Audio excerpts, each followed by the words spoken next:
నమస్తే, welcome to editor analysis.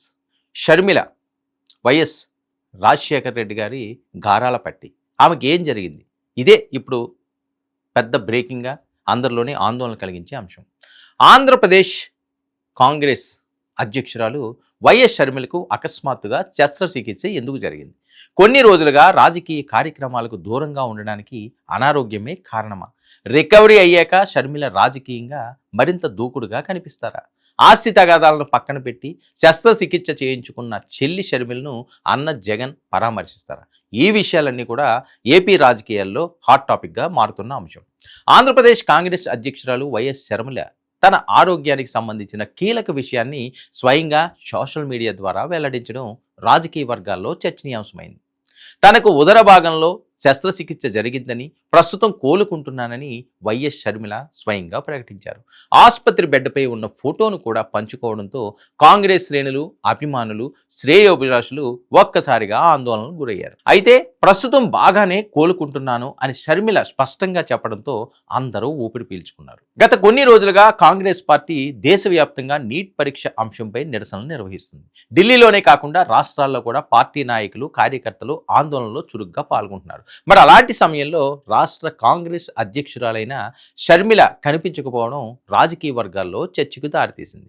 కొందరు వ్యక్తిగత కారణాలు అనుకున్నారు, మరికొందరు రాజకీయ వ్యూహంలో భాగమని భావించారు. కానీ ఇప్పుడు శస్త్రచికిత్స కారణంగానే ఆమె ప్రజా కార్యకలాపాలకు దూరంగా ఉన్నట్లు స్పష్టమైంది. ఇక వైఎస్ షర్మిల రాజకీయ ప్రయాణాన్ని పరిశీలిస్తే ఆమె తెలంగాణలో సుదీర్ఘ పాదయాత్ర చేశారు. తర్వాత ఆంధ్రప్రదేశ్ కాంగ్రెస్ బాధ్యతలు చేపట్టిన తర్వాత కూడా వరుస పర్యటనలు, ప్రెస్ మీట్లు, నిరసనలు, ప్రభుత్వంపై విమర్శలు చేస్తూ చురుగ్గానే వ్యవహరించారు. ముఖ్యంగా వైఎస్ జగన్ ప్రభుత్వంపై అత్యంత తీవ్ర స్థాయిలో విమర్శలు చేసిన వారిలో షర్మిల ఒకరు. కాంగ్రెస్ పార్టీకి రాష్ట్రంలో మళ్ళీ బలం తీసుకురావాలనే లక్ష్యంతో నిరంతరం ప్రజల్లో ఉండే ప్రయత్నము చేశారు. మరి అలాంటి నాయకురాలు ఒక్కసారిగా కొన్ని రోజుల పాటు రాజకీయ కార్యక్రమాల్లో కనిపించకపోవడం సహజంగానే చర్చకు దారితీసింది. ముఖ్యంగా కాంగ్రెస్ పార్టీ దేశవ్యాప్తంగా చేపడుతున్న నిరసనలో ఆమె కనిపించకపోవడంతో అనేక ప్రశ్నలు వచ్చాయి. ఇప్పుడు శస్త్రచికిత్స వివరాలు వెల్లడించడంతో ఆ ప్రశ్నలకు సమాధానం లభించినట్లయింది. ఇక రాజకీయాల్లో ఆరోగ్యం కూడా కీలక అంశమే. ముఖ్యంగా ప్రజల మధ్య నిరంతరం ఉండాల్సిన నాయకులకు ఆరోగ్యం బాగా లేకపోతే రాజకీయ కార్యకలాపాలపై ప్రభావం పడుతుంది. సభలు, పర్యటనలు, నిరసనలు, సమావేశాలు, మీడియా సమావేశాలు ఇవన్నీ శారీరకంగా ఎంతో శ్రమతో కూడుకున్న కార్యక్రమాలు. అలాంటి పరిస్థితుల్లో వైద్యులు పూర్తి స్థాయిలో విశ్రాంతి సూచిస్తే కొంతకాలం రాజకీయ కార్యక్రమాలకు దూరంగా ఉండక తప్పదు. ప్రస్తుతం షర్మిల పరిస్థితి కూడా అదే. ఆంధ్రప్రదేశ్ కాంగ్రెస్ పార్టీ ఇప్పటికే బలహీన పరిస్థితిలో ఉంది. పార్టీని తిరిగి నిలబెట్టే బాధ్యతను షర్మిల భుజాన వేసుకున్నారు. వైఎస్ కుటుంబానికి ఉన్న గుర్తింపు, కాంగ్రెస్ జాతీయ నాయకత్వ మద్దతు, రాష్ట్రంలో పార్టీ పునరుద్ధరణ, ఈ మూడు అంశాల చుట్టూనే ఆమె రాజకీయ ప్రయాణం సాగుతుంది. అలాంటి సమయంలో ఆమె కొంతకాలం విశ్రాంతి తీసుకోవాల్సి వస్తే పార్టీ కార్యక్రమాల వేగంపై కూడా కొంత ప్రభావం ఉండే అవకాశం ఉంది. అయితే మరో కోణంలో చూస్తే ఈ ఆరోగ్య విరామం షర్మిలకు శారీరకంగానే కాదు, రాజకీయంగా కూడా కొత్త వ్యూహాలను రూపొందించుకునే అవకాశాన్ని ఇవ్వచ్చు. ప్రస్తుతం రాష్ట్రంలో తెలుగుదేశం, జనసేన, బీజేపీ కూటమి ప్రభుత్వం అధికారంలో ఉంది. మరోవైపు వైఎస్ జగన్ ప్రతిపక్ష నాయకుడిగా ప్రభుత్వంపై పోరాటం సాగిస్తున్నారు. ఈ రెండు ప్రధాన శక్తుల మధ్య కాంగ్రెస్ తన ఉనికిని చాటుకోవాలంటే మరింత దూకుడైన వ్యూహం అవసరం. ఆరోగ్యం పూర్తిగా కోలుకున్న తర్వాత షర్మిల మరింత చురుకుగా ప్రజల్లోకి వెళ్లే అవకాశాన్ని కూడా రాజకీయ విశ్లేషకులు కొట్టిపారేయటం లేదు. వైఎస్ షర్మిల ఆరోగ్య ప్రకటన తర్వాత కాంగ్రెస్ నాయకులు, కార్యకర్తలు, వివిధ పార్టీల నాయకులు కూడా ఆమె త్వరగా కోలుకోవాలని ఆకాంక్షిస్తున్నారు.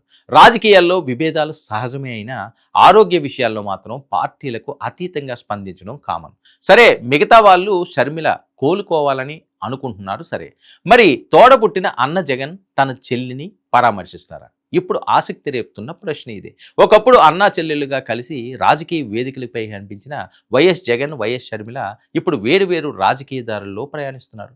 రాజకీయ భేదాభిప్రాయాలు, పార్టీపరమైన విభేదాలు, బహిరంగ విమర్శలు ఇద్దరి మధ్య దూరాన్ని మరింత పెంచాయి.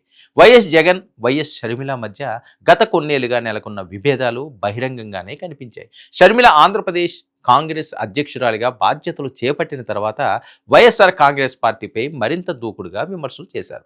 2024 ఎన్నికల సమయంలో కూడా ఇద్దరు రాజకీయ ప్రత్యర్థులుగానే వ్యవహరించారు. మరి ఈ నేపథ్యంలో ఆరోగ్య కారణంగా షర్మిలను జగన్ పరామర్శిస్తారా? లేదా అన్నది సహజంగానే చర్చకు వస్తుంది. ఒకవేళ జగన్ స్వయంగా వెళ్ళి షర్మిలను పరామర్శిస్తే దానికి రాజకీయాల కంటే మానవీయ కోణంలో ఎక్కువ ప్రాధాన్యత లభించే అవకాశం ఉంది. రాజకీయాలు రాజకీయాలే, కుటుంబం కుటుంబమే అనే సందేశం ప్రజల్లోకి వెళ్ళొచ్చు. ఇక వ్యక్తిగత విభేదాల కంటే ఆరోగ్యం ముఖ్యం అనే అభిప్రాయం బలపడవచ్చు. ముఖ్యంగా వైఎస్ రాజశేఖర రెడ్డిని అభిమానించే వర్గాల్లో ఇది సానుకూల సంకేతంగా కనిపించే అవకాశం ఉంది. మరోవైపు జగన్ పరామర్శకు వెళ్ళకపోతే ఇప్పటికే ఇద్దరి మధ్య ఉన్న విభేదాలు తీవ్రమైన నేపథ్యంలో కుటుంబ సంబంధాలు పూర్తిగా దూరమయ్యాయా అనే ప్రశ్నలు మళ్ళీ వినిపించే అవకాశం ఉంటుంది. ఇక చెల్లి షర్మిలను తరిమి వేయడం కూడా 2024లో జగన్ ఓటమికి గల కారణాల్లో ఒకటని విశ్లేషకులు అంటున్నారు.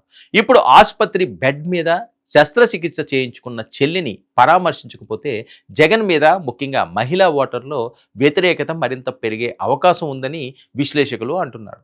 ఇక రాజకీయ విభేదాలు ఉండొచ్చు, కానీ కుటుంబ బంధాలు కొనసాగాలని భావించే వర్గం కూడా ఉంది. అందుకే షర్మిల ఆరోగ్య వార్త బయటకు వచ్చిన తర్వాత కొందరు జగన్ వెళ్ళి పరామర్శించారా అనే ప్రశ్నను సోషల్ మీడియాలో కూడా చర్చిస్తున్నారు. ప్రస్తుతం షర్మిల స్వయంగా వెల్లడించిన సమాచారం ప్రకారం ఆమెకు ఉదర శస్త్రచికిత్స జరిగింది. ప్రస్తుతం కోలుకుంటున్నారు. అంతకు మించి వైద్య వివరాలు బయటికి రాలేదు. ఒక్క ఫోటో మాత్రం షర్మిల షేర్ చేశారు. మరి చెల్లిని జగన్ పరామర్శిస్తారా, లేదంటే దూరంగానే ఉంటారా అనే ప్రశ్నకు సమాధానం రావాల్సి ఉంది. మరోవైపు తల్లి విజయమ్మ కూడా చాలా ఆందోళన వ్యక్తం చేస్తున్నట్టు తెలుస్తుంది. ఎందుకంటే కొడుకన్నా కూతురన్నా ఆమెకు ప్రతిపడాలి. అలాగే రాజశేఖర రెడ్డి గారికి కూడా అదే ప్రేమ ఉంటుంది. సో కన్నతల్లి ఒక పక్క అన్నా చెల్లెళ్ళు ఇద్దరు కూడా విడివిడిగా రాజకీయాలు చేయడం, మరోవైపు షర్మిల పరిస్థితి ఈ రకంగా ఉండడంతో ఆమె ఆవేదనకి అంతే లేదు అంటూ మరొక వార్త వెలువడుతుంది. ఇది ఈనాటి ఎడిటర్ అనాలిసిస్.